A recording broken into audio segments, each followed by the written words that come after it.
All right. For the first part of tonight, we're going to talk about two different religious movements.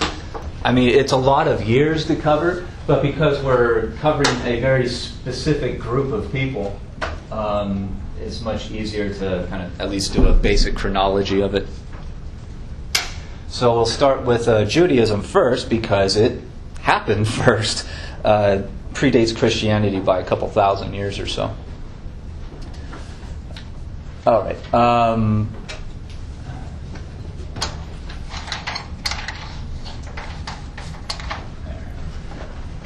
Let's see. No one exactly knows when Judaism really starts. We have pretty good records of kind of when you start seeing early, what we'll start calling themselves Hebrew groups moving around, communities moving around the Eastern Mediterranean.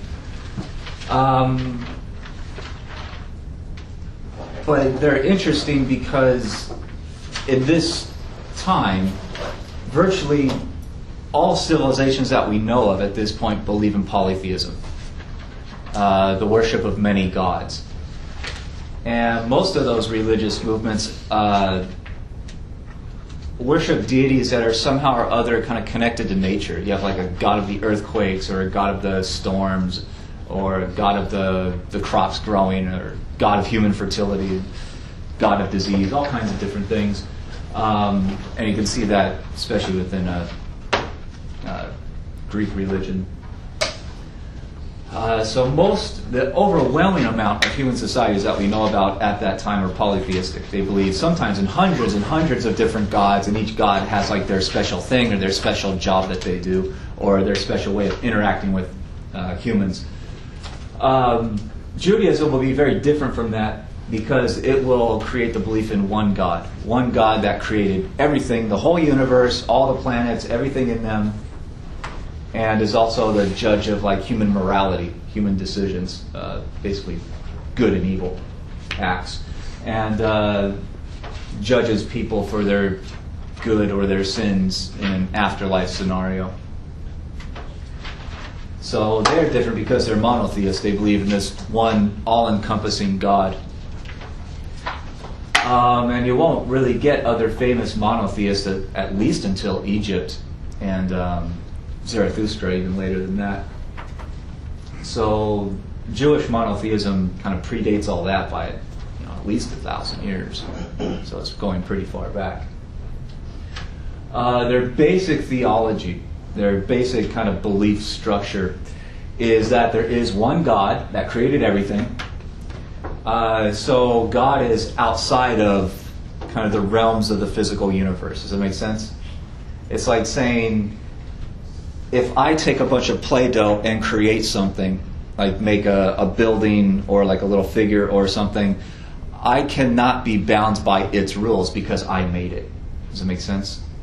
I don't have to follow its laws. It doesn't control me. I am so different. I am so outside of that reality that I'm not bound up with it. I'm completely separate from the creation. Does that make sense? Okay. Next part is, because I am outside of that creation, I don't have to follow kind of physical laws like gravity or sight or any of the other just kind of laws of nature as we would think of it today.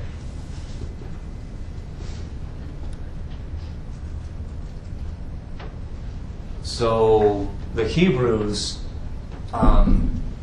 they don't look for signs of God in earthquakes or rivers or streams or hurricanes or any of that natural phenomena, because they say, God created all that stuff, so how can God kind of be seen through that stuff? Does that make sense? Like, God is so powerful and so like otherworldly that we can't even contemplate what God must be like because we are just wrapped up in its creation.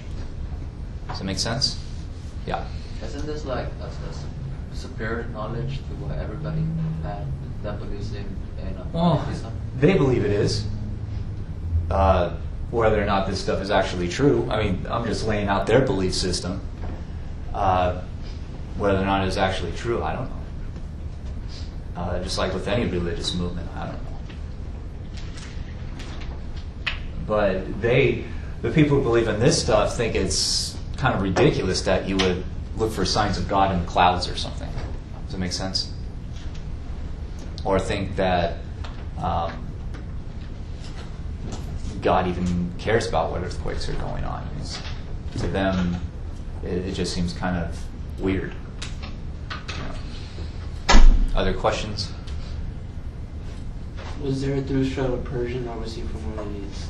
Oh, Zarathustra is way east of here. This seems to get going in the Eastern Mediterranean, so like the coastline of what is, say, now like Syria, Israel. They said they were just wandering around, so they're always in that area. Well, they're wandering around within a region, but it's a pretty big region, and Zarathustra is hundreds and hundreds and hundreds of miles away, and he doesn't even pop up until the 500s. BCE, so I mean that's 1,500 years after this stuff gets going. So that's a lot of time.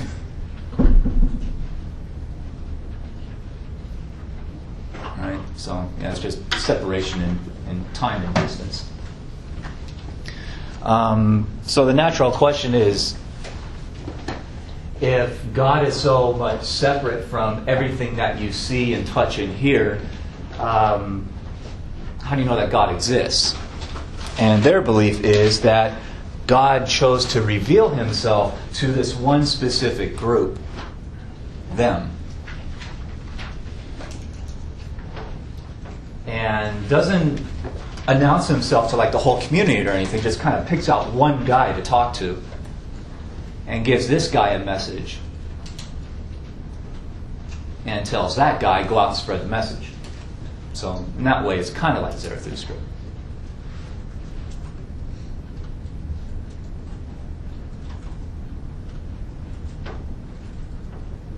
Wait, I know this might sound dumb. This is before Christ, right? Oh yeah, it's a couple thousand years before this, before that. Yeah. So Judaism is already a built-up system of thought by the time Jesus comes around.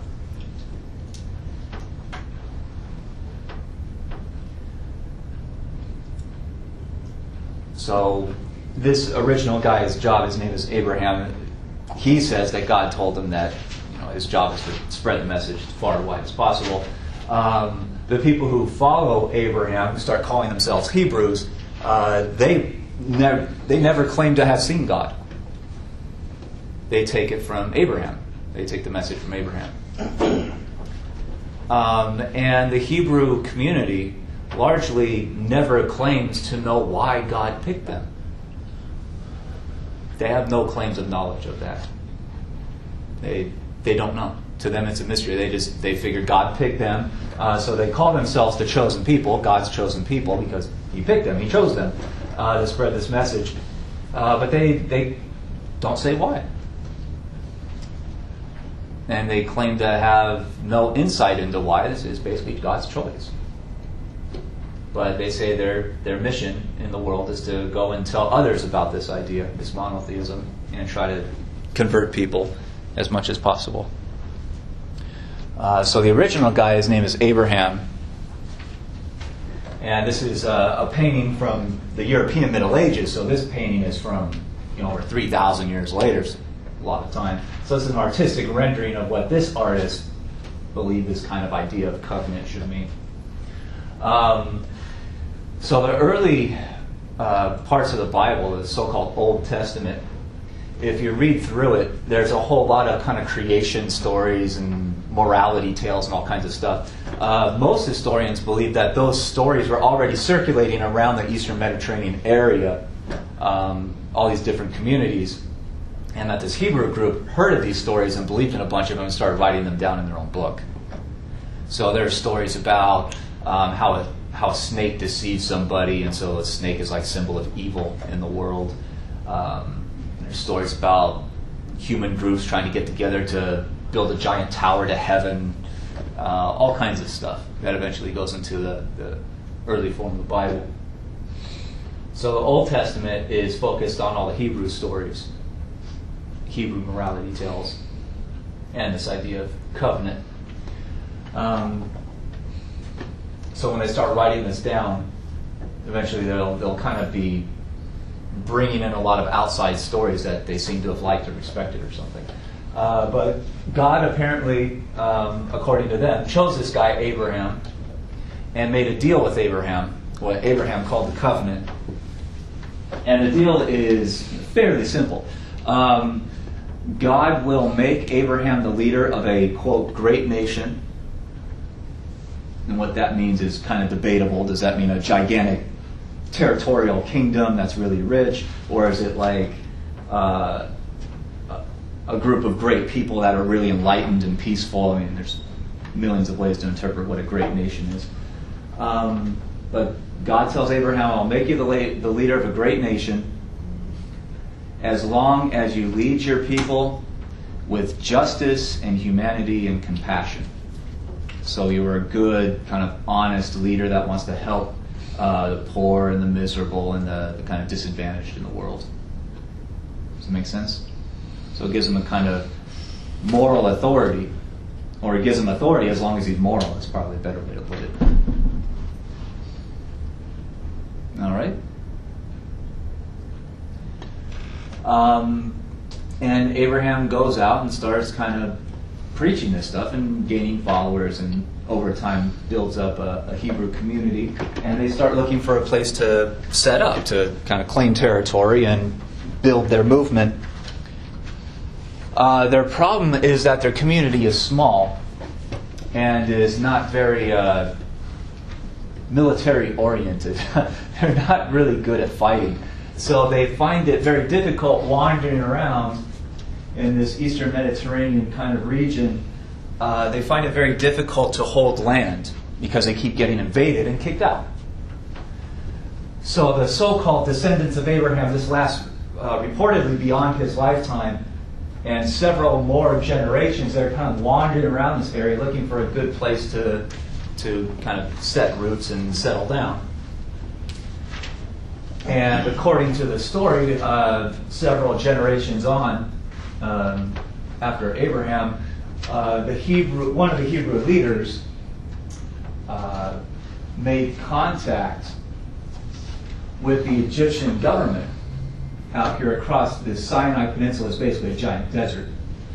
So made contact with the government in Egypt and struck a deal with the Egyptian government where the Hebrews would be allowed to move into what is reportedly called the land of Goshen, which most historians think is somewhere between the Nile Delta, where the Nile River empties into the ocean, and from there, somewhere between there in the west and the Sinai Desert in the east. So somewhere around this area in between, right here. And historians and archaeologists ever since have tried to figure out exactly where that is and try to figure out exactly what the political deal is. Apparently the Egyptian government wanted to control that eastern region, but was having difficulty in doing that, so they made a deal with the Hebrews. We'll let you move in here as long as you kind of follow orders from the Egyptian government and you just kind of control the place for us. Does that make sense? No? Yes? Okay.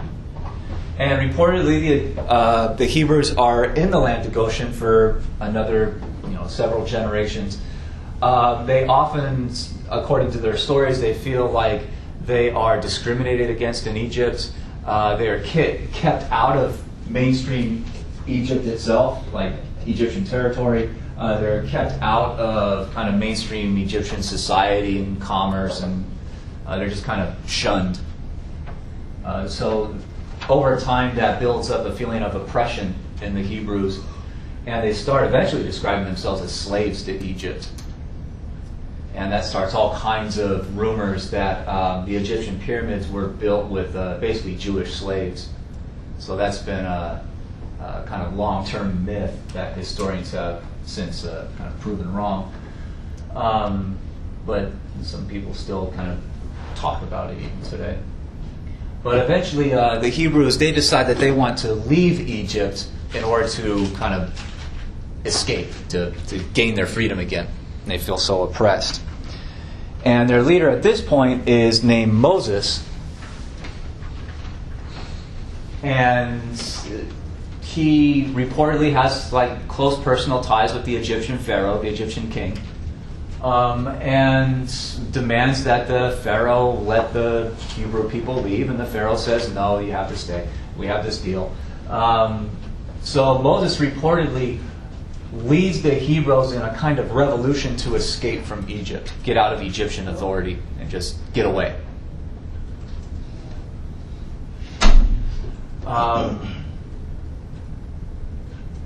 The story says that the Hebrew story that they kind of popularized is that the Egyptian army chases them, trying to catch them and bring them back, and chases them right to the shoreline of the Red Sea, which, go back to the map real quick, the Red Sea is down here, so it's this big waterway. And the Egyptian army chases them right to the shoreline, and this looks like the Hebrews will either have to give up or, be killed, be attacked, be murdered. And the story says that Moses walks out into the water, kind of up to his waist or so, and prays for God's help, and God splits the sea, lifts the water out of the way so that the Hebrews can walk to the other side and get into the land and get away. And when the Egyptian army tries to follow them across this kind of held up water, then God releases the water and they all drown. That's the Hebrew version. It's called the crossing of the Red Sea. Many historians doubt that because there's not a whole lot of kind of strong evidence for that actually happening. I mean, if that really happened, probably a lot of Egyptians would have complained about it and written about it and whatnot. And we just don't have that kind of eyewitness testimony that something like that actually happened, at least from the Egyptian side. So some historians think that maybe this story rose out of maybe Moses led the Hebrews kind of through a swampy type area, not exactly the ocean, but a place that had threatening water, led them through at low tide, and when they got to the other side, Moses knew the area real well and knew when the tide was going to come back in, and when the Egyptians tried to follow, the high tide came in and drowned a bunch of them. Does that make sense? So there's been some kind of reinterpretation of the Red Sea story, but there's not a really great amount of evidence for that one either. So it's still being debated by historians exactly what happened. But we are pretty certain that the Hebrews left Egypt. They did escape at this point, and continued following Moses' lead for a long time. Basically, after, the Bible calls this the Exodus, the exit, basically, from Egypt. They get across the Sinai Peninsula and try to get back up into the eastern Mediterranean neighborhood, looking for good land to settle on, and they run into the same old problem they had before. They don't have a big enough army to control any really good amount of territory, so they'll set up shop in a certain place, but they get attacked, they get kicked out. This happens over and over and over again beyond Moses' lifetime, and down into kind of several generations of Hebrew leadership. We're pretty confident they eventually settle on a kind of mountain range almost between the Jordan River, which is here, and the Mediterranean Sea, the coastline. And the fact that they kind of occupy this mountainous area indicates to us that that land just wasn't very great land for farming. Mountains usually have big rocks in them, and when you have big rocks in your soil, that doesn't really help with growing crops very well. So many historians interpret this as like this is the crappiest land in the whole area. It's land that really no one else wanted, and so that's the only place that they can feel secure in. Does that make sense?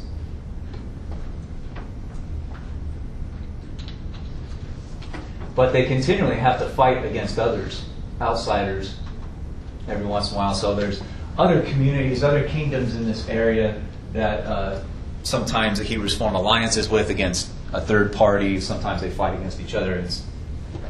It's ancient warfare, and politics is pretty chaotic and pretty brutal.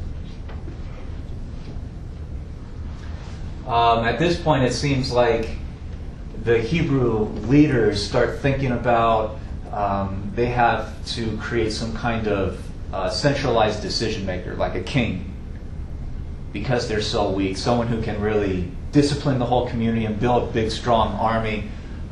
So they have been very reluctant to do that for a long time. They have kind of city councils that kind of govern their community for a long time.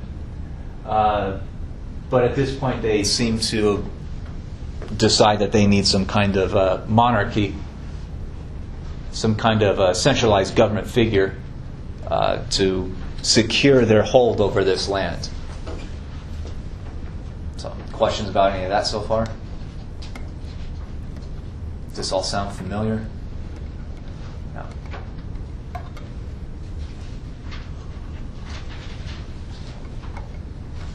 So they create this monarchy. To me, the most important of the three of the kings in a row are these three here: Saul, David, and Solomon.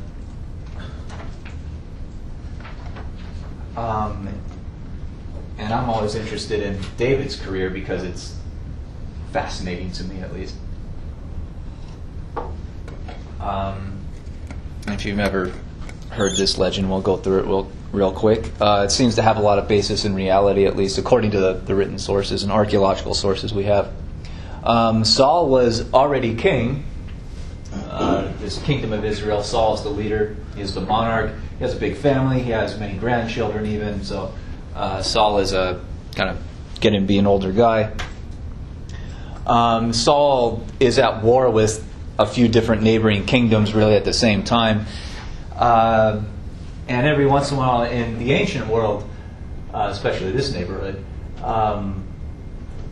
you would basically have just your big army, your state army. You wouldn't have like several armies out there fighting in different places, like one unified place, one big battle against a neighboring army.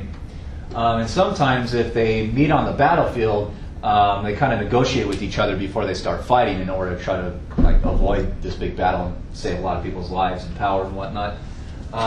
So sometimes these armies, they decide they don't want to fight that day. But someone wants to take, one or the other wants to take credit for like gaining the upper hand and, you know, technically winning the battle. So every once in a while when they decide to not fight that day, in order to kind of figure out who's going to theoretically, you know, get the bragging rights for winning, each side will pick out one soldier from their ranks and send them out into the middle, and those two will basically fight it out. Whoever wins the fight, their army gets to proclaim victory. Does it make sense?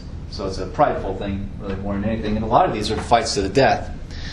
So when Saul's army encounters a neighboring army, they don't want to fight this day. So the neighboring army sends out their kind of representative warrior, which is reportedly like a mountain of a guy that's like 8 feet tall. He's like 300 pounds of pure muscle. He's done this before. He's never lost a fight, so he's like unbeatable.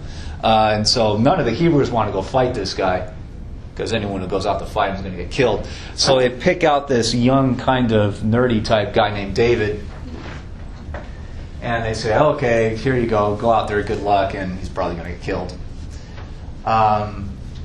David goes out there and realizes there's no way that a skinny little guy like me is going to take on basically like the king of the UFC and have any chance of winning. So in order to win this kind of one-on-one fight, reportedly David takes his slingshot and picks up a big rock and basically slings the rock at this opposing warrior named Goliath and hits him right between the eyes and kills him. And the Hebrews think that's funny as hell. So David becomes a celebrity. He becomes like a worshipped kind of pop culture figure back in Israel. And so, you know, the Israeli army kind of returns, and he's toast of the town. And he gets interviews, he gets free drinks all over the place. I mean, they love this idea that he killed Goliath without ever having to get close to him. David becomes so popular amongst the people of Israel, amongst the Hebrew community, that Saul apparently felt threatened by him. So Saul takes a couple steps. Number one, he brings David into his government and makes David like one of the king's official bodyguards. So kind of promotes him in the army, hoping that if you bring him into government, he won't start any revolutions or anything because it'll be part of the government. He'll be have all the king's favor and whatnot, have access to all the wealth and power he wants. So why revolt? But David continues kind of speaking publicly about things. And eventually Saul decides that this guy's getting out of control and just banishes him from Israel. Just kicks him out completely. That angers David to the point where now David wants to overthrow the government and make himself king. And he figures he might be popular enough in Israel to actually do it. And people might support this. But David has no army. So he has to go negotiate with one of Israel's enemies and makes a deal with them saying, if you give me your army and I'll invade Israel, overthrow the government, and then I'll be friends with you. Does that make sense? We can be allies in the future. And in order to get him to prove his honesty, they give him a bunch of troops and tell him to go off and raid Hebrew settlements around the kind of edges of Israel and basically attack his own people. And he does it because he wants to be king. And then they give him the backing to go in and invade Israel completely and overthrow Saul, and he does. He attacks his own community, overthrows the government, has Saul and his whole family executed, reportedly including 12 of Saul's grandchildren, which aren't even teenagers yet, so they're kind of small kids, has them crucified. So David wants to wipe out Saul's entire bloodline to make sure there's no potential enemies in the future. So David is a pretty kind of merciless politician. He knows what his goal is, and he's willing to wipe out people and kill children in order to solidify his position. But he overthrows Saul and sets himself up as the new king of Israel. And then comes up with a reason to tell the people why he did this. And what does he say? What's the story say? God told him to do it. Yes. He says that God came to me in a dream or in the middle of the night or something and told me to overthrow King Saul, and who am I to question God's will? So David is, in some parts of the world today, still celebrated as like a hero who just went and did what he believed God told him to do, didn't ask any questions, and did a pretty violent thing. But once David is on the throne, there he is. He is not a peaceful king. He launches off on foreign wars to build up the amount of territory under Israel's control. So they launch first invasions south from this area where they start, and they attack all the way down to this kingdom called Edom, and then kind of turns the corner around the river and the lake system and starts going north up the other side of the river system to attack Moab and Ammon.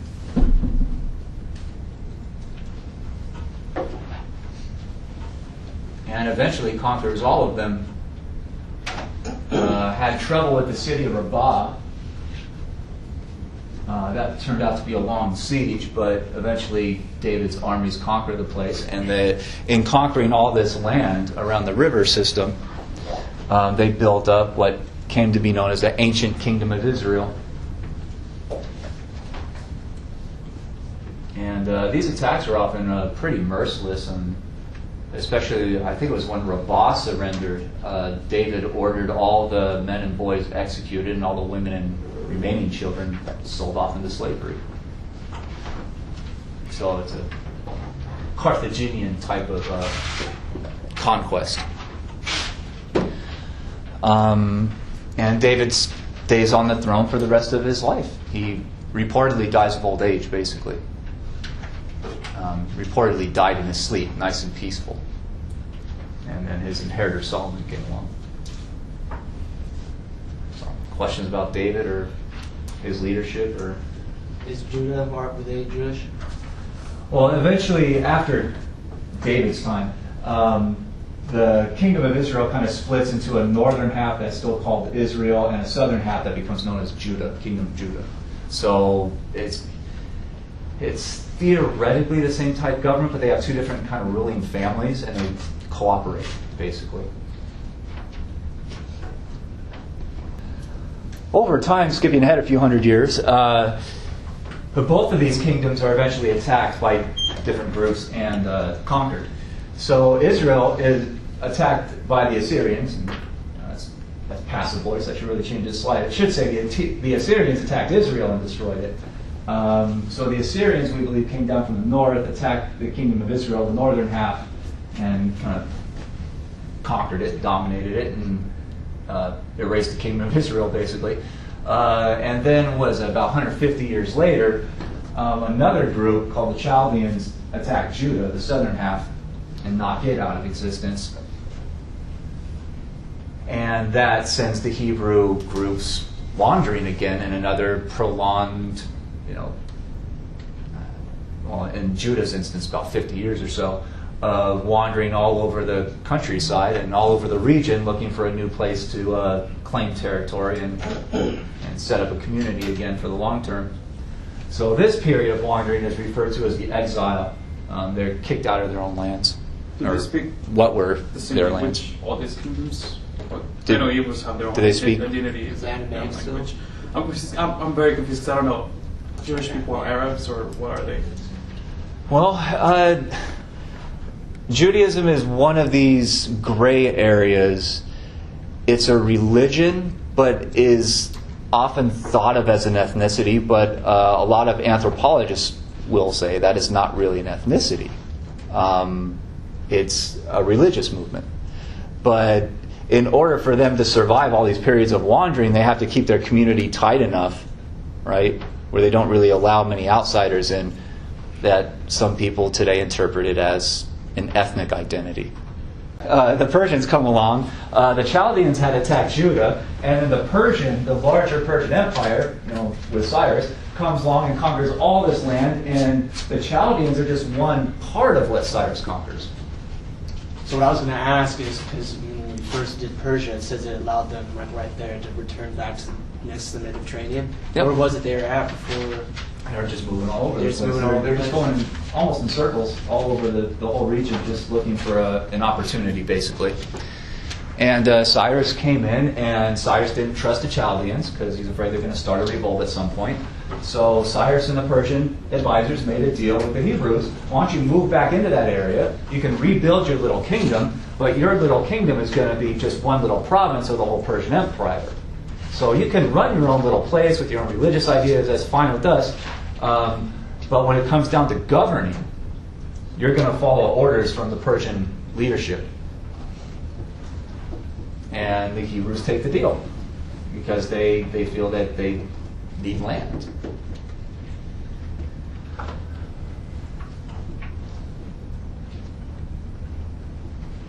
So yeah, it's a political negotiation. Were they isolated at all? Like how Egypt isolated them? Because wasn't like a monotheism super... No, they're actually going to get into kind of shipbuilding, and they're going to send their boats in trade all over the Eastern Mediterranean, buying and selling, importing, exporting. Yeah. Was there a slavery system within their community? Or? I don't think so. I personally never heard of it, but I don't study their history in any great depth, so the fact that I've never heard of it doesn't mean that it wasn't there, or that other historians haven't written about it. I just haven't done the reading, so I don't have the information to even answer that.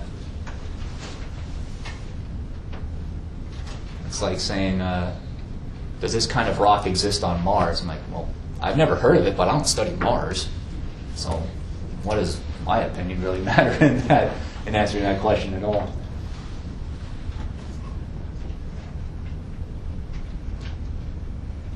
In one sense, it's very empowering to know the limits of what you know. Does that make sense? To understand the gaps in your own knowledge.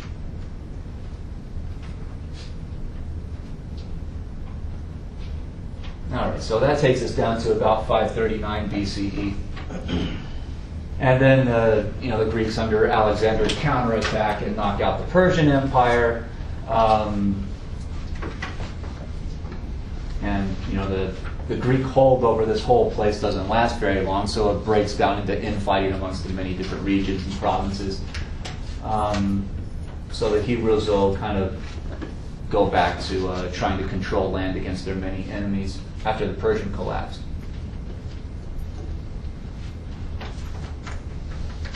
So they're getting tied into a lot of history we've already done with other groups, right?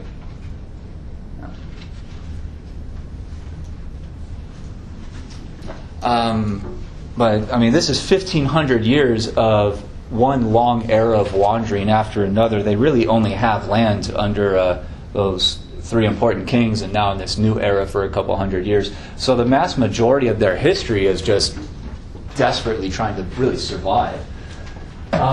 So a lot of historians ask, well, how do they survive in this very rough neighborhood where populations are often massacred when they lose a war or a battle? So historians often kind of write about how did they accomplish this, and many historians agree on these two different modes of survival. Number one, they define themselves according to religious beliefs.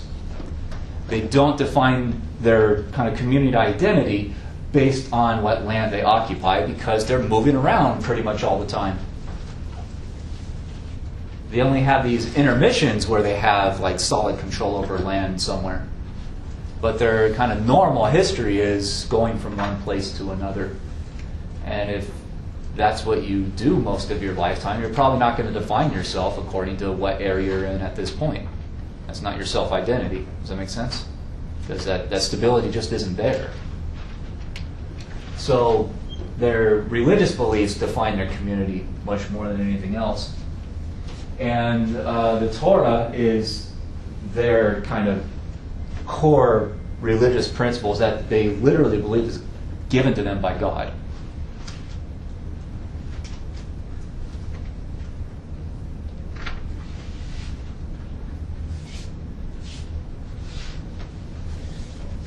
So they rally around that, and that is kind of what builds this identity.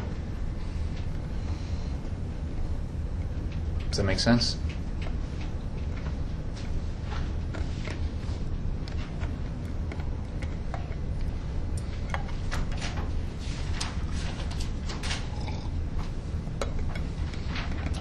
But they're still in that Eastern Mediterranean kind of neighborhood, that area, that region, when the Romans start to come along, getting closer to year zero, and the Romans will start conquering all that place in 100 years before zero.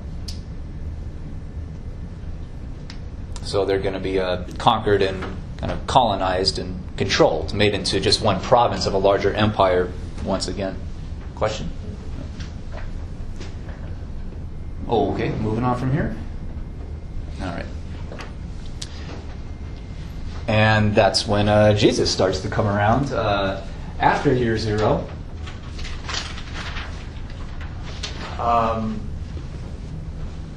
Historians will tell you that we really don't know a whole lot about Jesus. Most historians agree that he was an actual living person. But he was a commoner.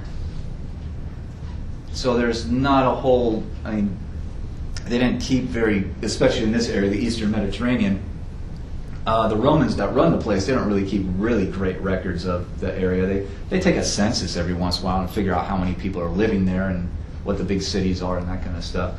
But there's not a whole lot of individual personal records, because a lot of these people are they're not enrolling in Roman schools and whatnot. So we don't have a lot of real solid kind of archival data on Jesus. We hear stories about him that eventually get written down. And according to the stories, he kind of becomes a known person in the area around Jerusalem about 30 CE, 30 years after zero or so. And he is known as a kind of religious preacher. talks about God's message and God's will for humankind. And there are stories going around about him being a healer, that you could take sick people to him and he could heal them, like miraculously, through miracle. Not a whole lot of this stuff is really verified by, government sources or anyone who would write it down and publish it in newspapers or anything like that. But this is the area that's called Galilee, that's just north of Jerusalem.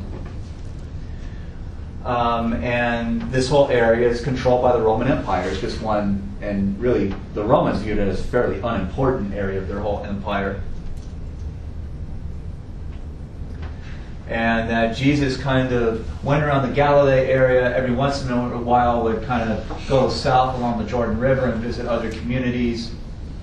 But kind of wandering around, he had a group of followers that come to be known as his disciples, that follow him around on a daily basis from village to village.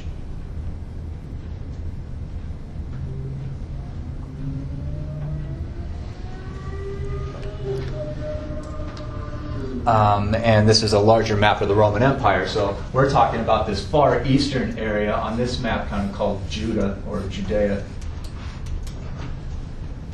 And it's just one little locality in the whole Roman map. And it appears that the Romans in Rome itself didn't really spend much effort or thought trying to run that area. Just picked out a kind of Hebrew political leader and proclaimed him to be like the Roman governor of the area, and kind of basically let him run the place as long as there's no revolutions or anything. So the Roman government is much more focused on other areas. So to the Romans, the Eastern Mediterranean type of area is kind of like a backwater to them. It's not all that economically important. It's more useful in order to control a place like Egypt.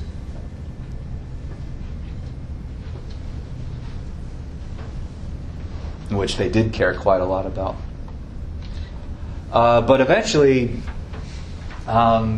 Jesus and his followers kind of run afoul of the local politicians, and he's eventually arrested and tortured and then executed by crucifixion under the Roman authority, but the head decisions often seem to be made by the Hebrew local leaders.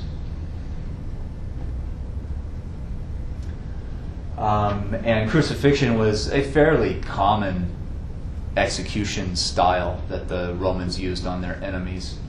Crucifixion is particularly horrible because you nail a person down to something and basically wait for them to bleed out or starve to death. So it's a pretty horrible thing to do, and it's a public execution. It's to send a message to the rest of the population. You don't get out of line, you don't break laws, or else this will happen to you. Which is a common thing that dictatorships, oppressors do against populations.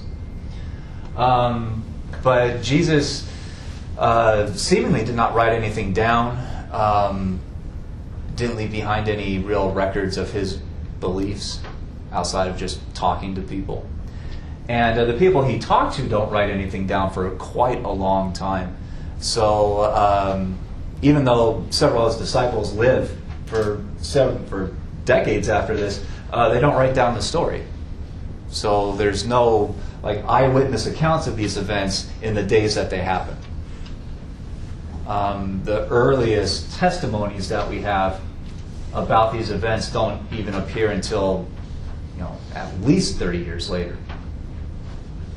And if you ever talk to historians or someone who's ever tried to interview someone that was an eyewitness to events 30 years ago, memories kind of get fuzzy or they get altered over time.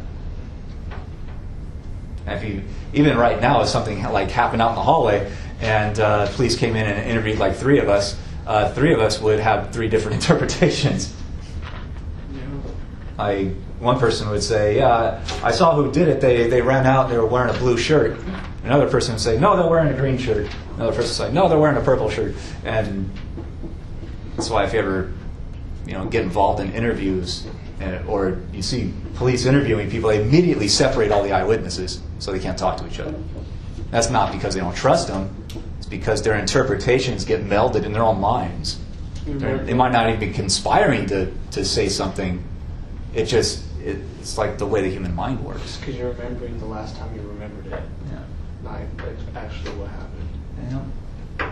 So a lot of historians really wonder why that is. If these events are so important, how come no one wrote it down? How come we don't get immediate records? Some of these disciples claim that, I think it's the night or the day after Jesus, they witnessed him die, like physically die.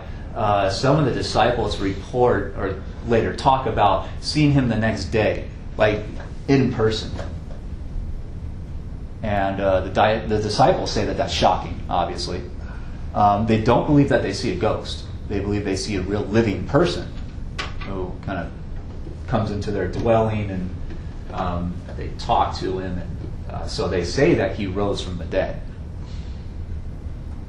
And that starts spreading very quickly. That story starts spreading, and many people start to call Jesus the Messiah, the Jewish Messiah, which means kind of appointed by God to be the great leader that's going to save the Hebrews from Roman domination. Does that make sense? But claiming Jesus to be the Messiah is a very controversial thing to do, because a lot of the other Hebrews living in this area, they don't want to hear it. They think it's a very strange thing to claim. There's been a legend of a Hebrew Messiah for many years now. Like God is going to send a Savior for the Hebrew people to help them overthrow Roman control, overthrow the Roman Empire. And they view it as very strange that people would claim that the guy who just got executed was actually the Messiah.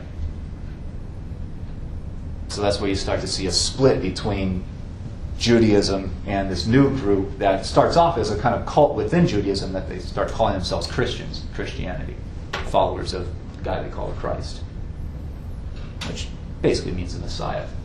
And I think it's Greek. There's another guy who travels down, I think he's from Greece actually, travels down into Anatolia and eventually all the way down to the Eastern Mediterranean, and converts to this new religious movement that's starting to be thought of as Christianity. His name is Paul, and he's actually alive in this time. So Paul is like a very prolific writer. He writes all kinds of things to talk about these events. And he personally knew some of the so-called disciples, the followers. So Paul had an opportunity to interview them directly and start writing down their story and spread the message through written word throughout the whole Roman Empire to talk about this stuff. And he'll later travel out of that area and go to all kinds of areas in the Roman Empire to talk about this story and what it means. So Paul had a great opportunity to get those eyewitness accounts, but he didn't. He instead focuses on kind of the religious message and Jesus' role as Messiah, and what that means for saving humanity, basically. So historians are often very interested in Paul, not always because of what he writes, but because of what he doesn't write. And there's a lot of questions asked, why didn't he get those eyewitness accounts if these events are so crucially important? But he seemed focused on other things. Paul, as he travels around the Roman world, his big project is he'll basically go to a Roman town somewhere, and he'll give a speech at a big meeting of the townspeople and try to convert people to Christianity, basically, and get them to start their own little Christian group in that town. And then he'll go to the next town and try to start more groups of followers in many, many towns. And as he's traveling, he's trying to organize these many different groups in different towns together to keep them communicating with each other to build the movement. So he's often very famous for writing letters, instructions, and kind of dialoguing, talking to all these different communities he's helping to set up to get them going. And a lot of his letters, his epistles, go into the Bible itself eventually. Not nearly all of them, but quite a lot of them. So that's what he's focused on, is kind of membership building, basically. Does that make sense? Did he collect money from them? I don't know if he collected money from them, but maybe money for them to hand off to them once they get going. But I don't know that much about Paul. But you can see he travels very far and wide, especially around the Greek world.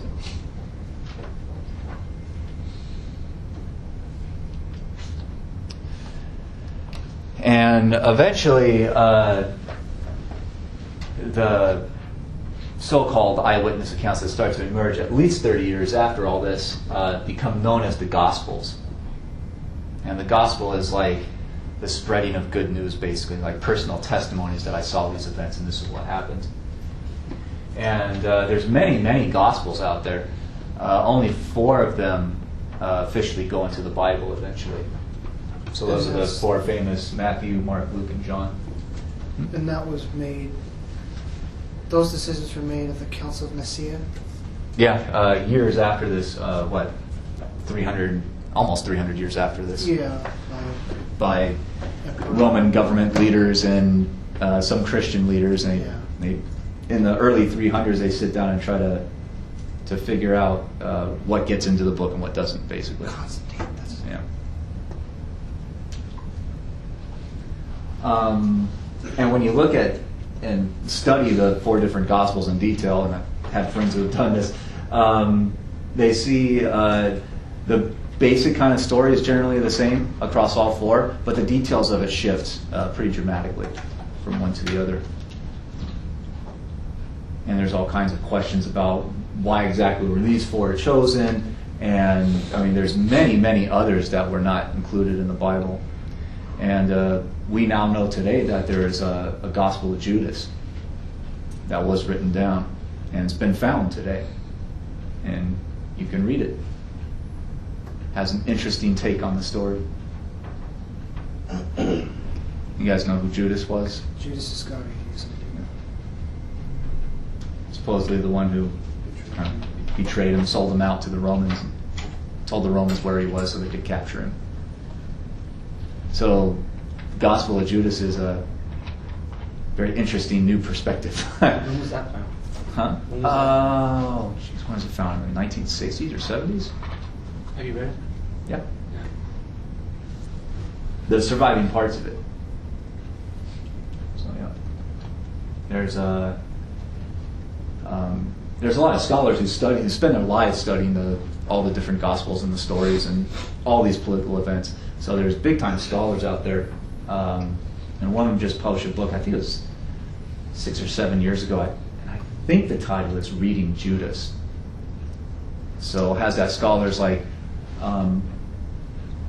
big background discussion in the first few chapters about all the politics of the era and what we're going over in much greater detail than I can. And then in one of the middle chapters has the actual text.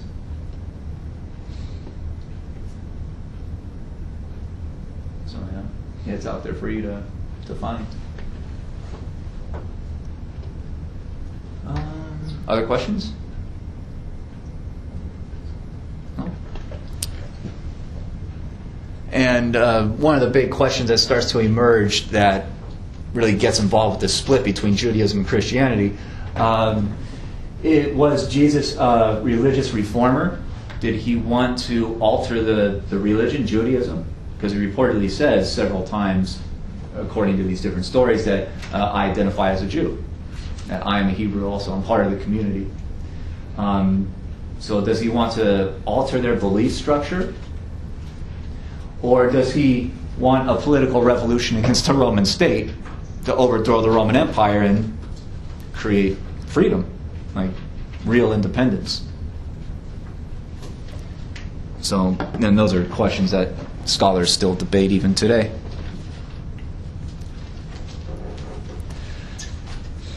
And that kind of brings us into the next section, especially what the kind of relations between the Hebrews, the early Christians as they start to break away, and the entire Roman state, the Roman government. So the original Hebrew idea was that God went to Abraham and promised to make him the founder of a so-called great nation, as long as he runs it with kind of justice and humanity and compassion and all these good things.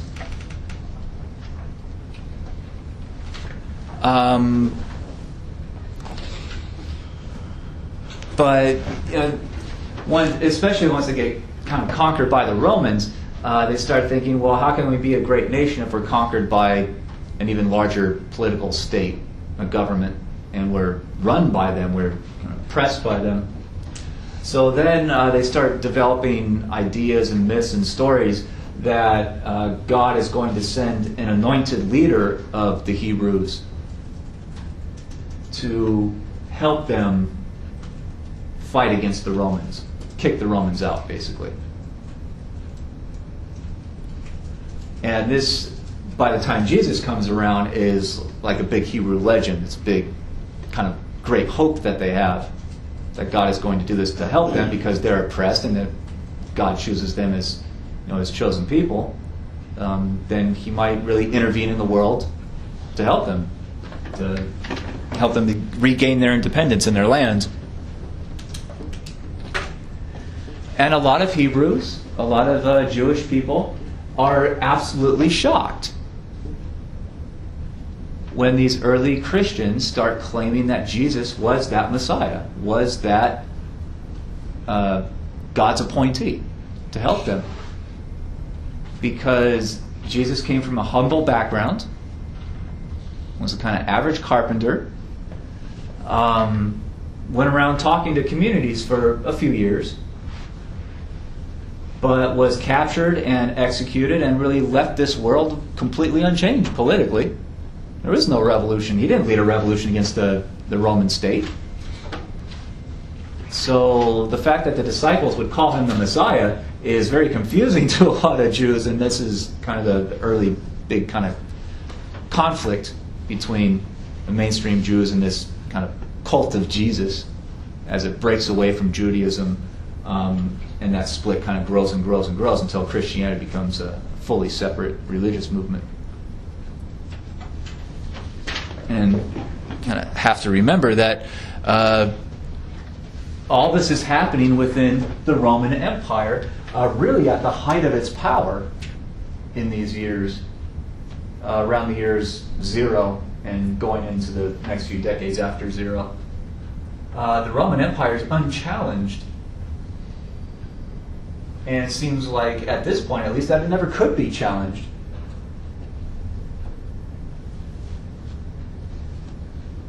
I mean, that's like thinking, what country in the world today is going to come off and attack the United States? Is Canada going to send its tanks and try to invade the United States? And the idea is laughable, right?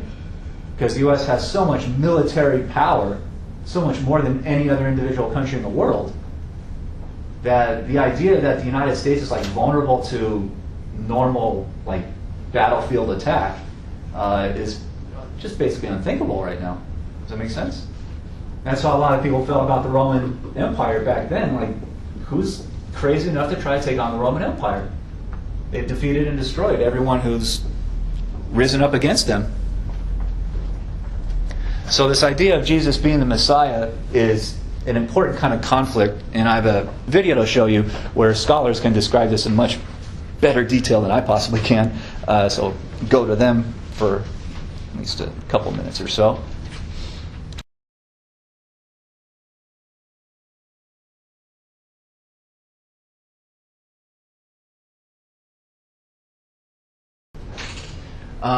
But the whole time, the Roman state is very afraid of uprisings throughout its whole territory. It's not just in the Eastern Mediterranean, but really anywhere. The Romans have conquered a lot of people and are actively oppressing a lot of people. So there's attempts at revolt that just kind of pop up all over their empire. And a really big one hits in this area around Jerusalem as many Jews rise up against Roman control in basically a gigantic civil war, or the Jews looked at it as a war of independence. And they assassinate any Roman leaders in their city and do all kinds of very violent things to try to kick the Romans out. The Romans counterattack, basically with several legions of troops coming into Jerusalem, but it takes a full 7 years for the Romans to regain control of Jerusalem, and a lot of Jerusalem is annihilated in these wars. So the Romans call the revolutionaries, the Hebrew revolutionaries, zealots, which ever since has been kind of used as a term to describe a person who is fanatic, dedicated to an idea on a crazy, uncompromising level where they will never give up their idea.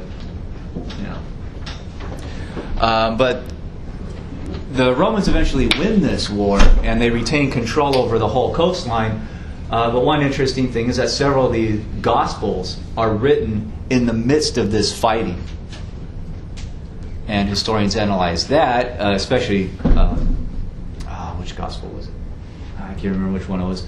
But historians look at that, the very fact that they're written in this era of massive conflict between the Romans and the Jews. Some historians argue that maybe that's why these early Christian groups don't blame Rome for having executed Jesus.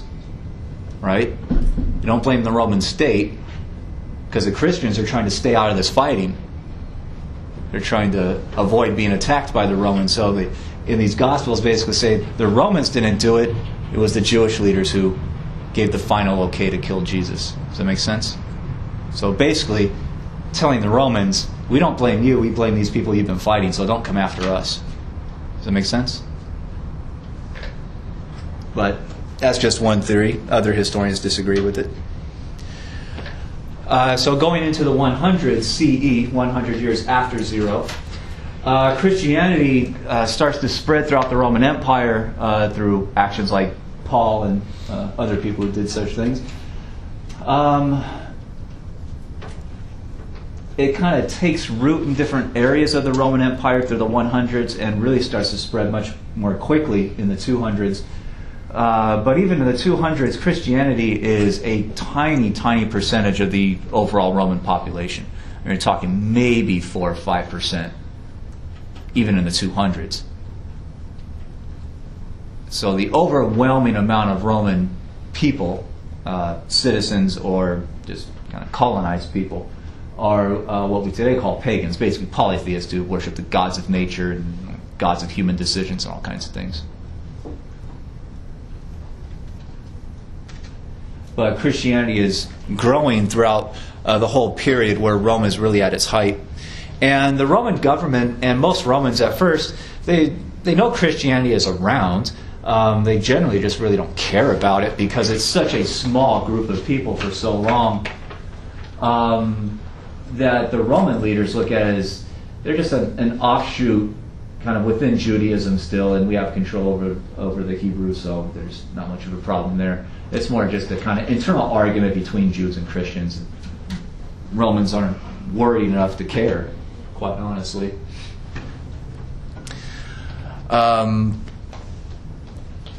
As Christianity grows, obviously, they have more and more communities. The Romans start keeping track of Christianity much, much more. Also because Christians tend to meet in secret because they're afraid of being persecuted. And the Romans are always afraid of any group that meets in secret because the Romans fear revolution.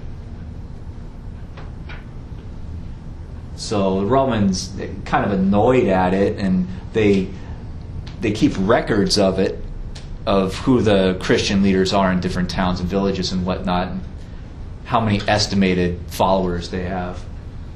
But it's still not much of a threat to the whole empire. Again, until really much later in the 200s and early 300s, when their numbers are growing so large that they could possibly be if they all got together, they might be able to get an army together to really threaten some part of the empire, and they're still meeting in secret. So the Roman government starts getting pretty paranoid of that by the late 200s. Does that make sense? Yeah.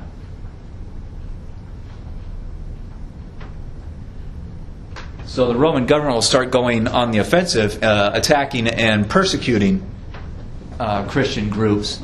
Yeah, question? What did they discuss in those meetings? Well, a lot of times they're just organizational meetings, and they're also like church services, but they have to do it in secret. They have to do it in someone's house, right? Because they're afraid of, if the local Roman governor finds out about this, they might get thrown in jail, or worse. But throughout this couple hundred years after Jesus was around, there are a few instances of Roman purges against the Christians. So they have good reason to be afraid for being known as Christians and wanting to be in public. One of the more famous ones was Nero, who was a Roman emperor in Rome itself. And he started blaming Christians for problems happening within Rome under his leadership.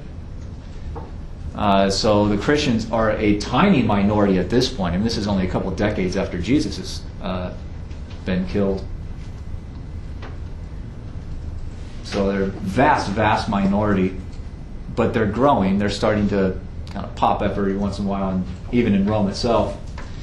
And Nero has his own political problems, so like a lot of politicians, he just simply blames a weak, tiny minority of the people as a scapegoat and unleashes kind of public anger against that group instead of against him. It just kind of redirects it. Does that make sense? And it's a convenient trick for a lot of politicians all throughout human history in all places, really.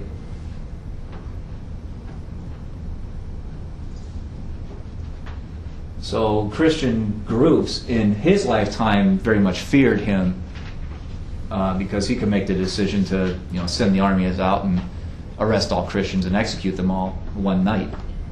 And Roman emperors have that kind of power. Nero, though, falls by the wayside. But over these couple hundred years, going into the 200s, there are not any real systematic purges of Christians. Christians are afraid of it, but the Roman government does start passing laws, especially kind of patriotism laws throughout the empire, that say that on certain kind of government holidays, there's statues of the emperors and all kinds of stuff all throughout the empire. On these important holidays, you should go and get some kind of dedication to like whatever statue or arch or whatever is in your local area to show your patriotism to the Roman state. Does that make sense? And anyone who refuses to do this is breaking the law. So the Romans say, we don't care what religion you are as long as you just follow our laws. But a lot of these laws include things that Christians don't want to do because in their beliefs they have a thing where they don't want to worship what they call false idols. False representations of God, and they say that if I go and worship the statue of the emperor, then I'm worshiping this object instead of God. Does that make sense? So a lot of them refuse to take part in these patriotism kind of ceremonies on government holidays or at government decree. So they're therefore breaking the law, and every once in a while a Roman government leader wants to go after them to enforce the law. So every once in a while Christian groups are jailed or fined or worse. And some of them are tortured and some of them are executed. And very often the Roman governors of that area would tell the prisoners, look, all you have to do is just, lay down a crumb of food at the feet of the statue, and we'll let you go. If you continue in this refusal, we'll have you executed. And a lot of these early Christians absolutely refuse to do it, and they are even often sent to the arenas to be killed in horrific ways. So there's many, many, many stories of Christian groups who call themselves martyrs. And Perpetua and her kind of followers were one of the more famous stories where the Romans kind of arrested them for refusing to take part in these ceremonies and literally told them, look, all you have to do is just this one little act and we'll let you go. Otherwise, we're going to feed you to the lions. And they said they'd rather be fed to the lions. So it's a lot of religious dedication. Why would they choose that? What's the theory behind this? What do the Christians believe? Salvation. Yeah.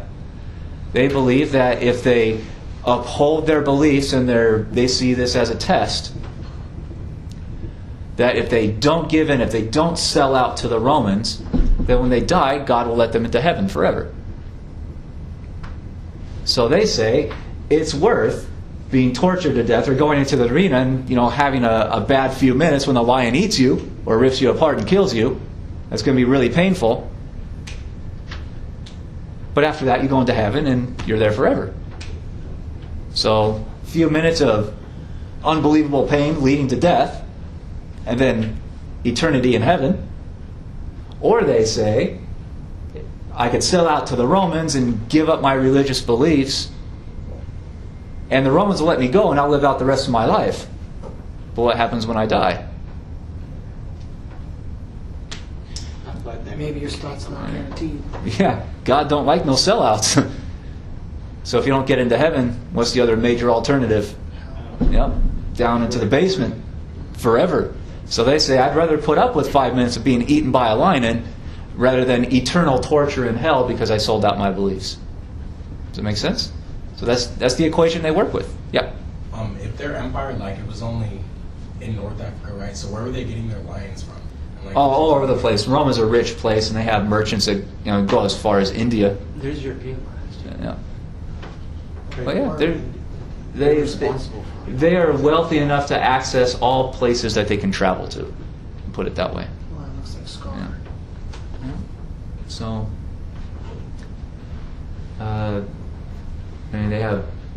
they even reportedly go into kind of internal Asia and bring back bears and all kinds of things. So stuff that they specifically go out and bring back those animals because the Roman people have never seen this before. They've never seen whatever that thing is.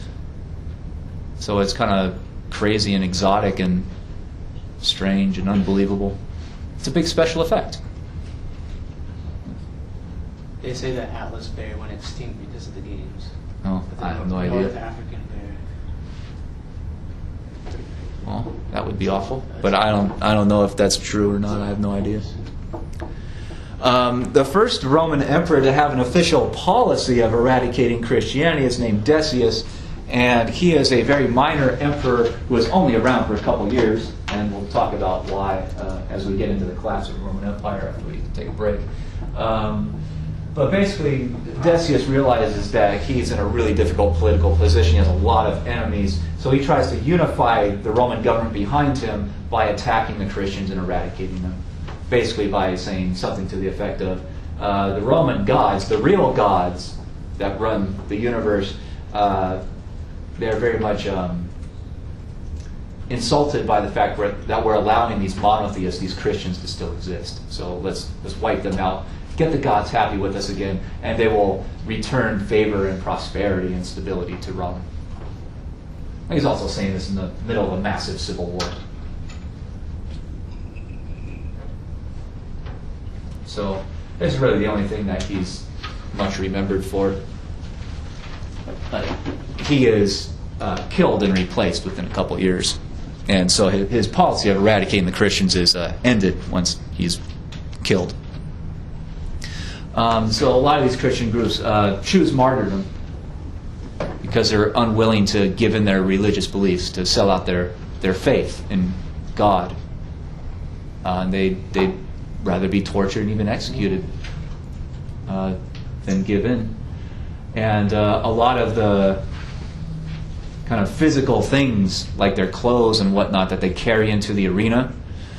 Like if I walk into the arena with this water bottle in my hand and then I'm killed there as a martyr, the object itself becomes a worship thing within Christianity. So entire churches, Christian churches, will be built around the place where the water bottle is stored in Europe in future centuries. So they will try to find the bones of the martyrs and bury them in specific places and build churches around them. So all kinds of worship of even physical objects that they went into their death with. Does it make sense? So wait, they were built around those objects. They were not Yeah. worshipped objects, right? Well, they worship the martyr, and a lot of these are eventually declared saints within Christianity, or what is today Catholicism, the Pope's Church, before the whole thing split. It's all Christianity up until the 1500s. I wonder if they were, I know this might be kind of rude, if they were smoking some kind of opium or something. Oh, I don't know. But there's a lot of those drugs already floating around. There's very heavy wines and whatnot. So there's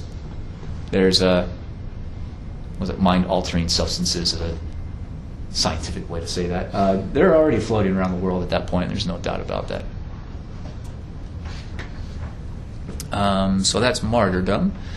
And eventually, once we get into especially the kind of collapse phase, there's a very famous emperor named Constantine who, in order to win a civil war and become emperor, he starts off as a kind of politician in general, fighting against several different factions in another Roman civil war. In order to build up a political support system big enough to win, he goes to the Christian leaders in the Roman Empire and says, if you help me become emperor, then I will officially allow Christianity to exist, to tolerate Christianity legally, so that it will become illegal for anyone to attack you. And so a lot of Christian groups supported his attempt to become emperor, and he actually wins the civil war in 312. He becomes Emperor Constantine, and this is one of many important things he does during his reign. But this is one of the big steps toward making Christianity officially recognized as a protected group within Rome. But you can see it's taken him almost 300 years to get to that point. So it's a long and oppressive history of Christians up until this point. And even then, there's a lot of Romans who don't like that Constantine did this, and there's a lot of threats against him and whatnot.